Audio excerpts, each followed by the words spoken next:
Gold does not shine on its own. It moves, it flows, it travels across deserts, forests, and oceans.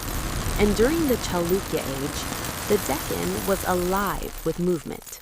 Caravans marched, markets roared, ports connected distant worlds. This was not a poor kingdom fighting for survival. This was an economic powerhouse. Agriculture, the foundation of stability. At the heart of the empire stood the farmer. The Deccan Plateau was challenging, but the Chalukyas invested in irrigation tanks and water systems. Reservoirs captured monsoon rains. Land grants expanded cultivation. Agriculture produced rice, millets, pulses, cotton. Taxes collected in grain funded the army and administration. Without agriculture, there is no empire. The Chalukyas understood this deeply. Trade routes, the arteries of wealth. The Deccan sat between North and South India. That geography was a gift. Merchants moved through Chalukya territory carrying spices, textiles, precious stones, metals, and ivory. Control over inland trade routes meant revenue. Revenue meant power, and power meant influence over neighboring kingdoms.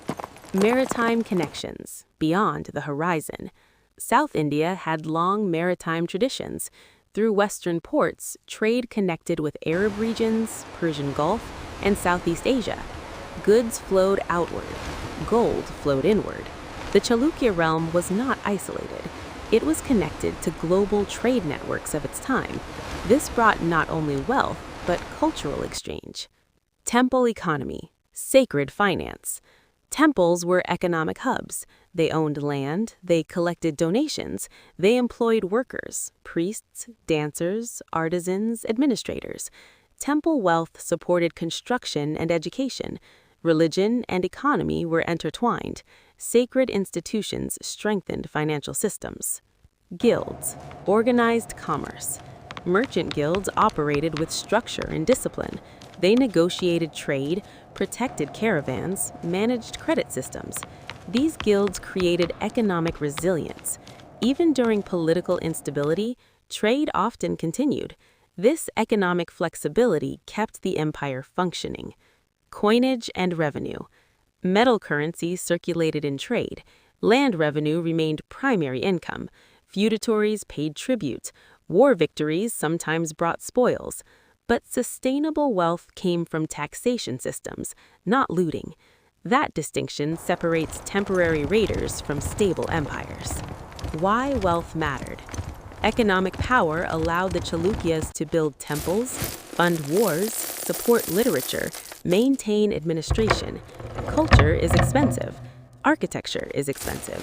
Armies are expensive. Without wealth, glory collapses. The Chalukyas maintained balance between expenditure and revenue for centuries. That was their silent strength. The hidden truth. Empires often fall when their treasury weakens, when trade declines, when agricultural systems fail. Economic cracks often appear before political collapse, and in the final phase of Chalukya rule, feudatory fragmentation reduced centralized revenue. The engine slowed, and eventually, it stopped. Episode end. The final grand arc begins. We have explored power, war, architecture, religion, economy, culture. Now we move toward the grand conclusion. Next episode, the fall and the echo. Why the Chalukyas still matter today. If this episode revealed the real engine of empire, subscribe. Comment, what was their greatest strength, war or wealth?